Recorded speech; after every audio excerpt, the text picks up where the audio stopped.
Hello, my name is Stephen Matthews and I'm the Director of the Applied Demography program at Penn State, and today I'm here to talk to you about the program itself and why you should be interested in it. Applied demography to me is a very accessible social science and very practical discipline.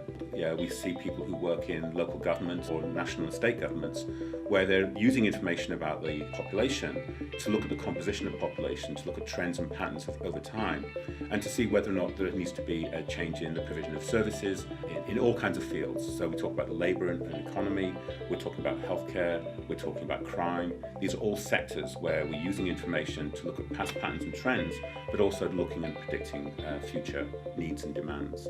Demography as a field tends to focus on some very broad brush questions, for example fertility, and in many parts of Western Europe and increasingly in other countries we're seeing replacement fertility not being attained. But if we have declining fertility and below replacement fertility, we're seeing that the number of children born is reduced. Imagine 20 years later the number of kids going into the labour force is smaller and contracting.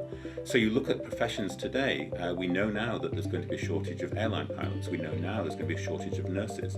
In terms of the demand for those jobs in a society we can imagine 10, 20, 30 years from now.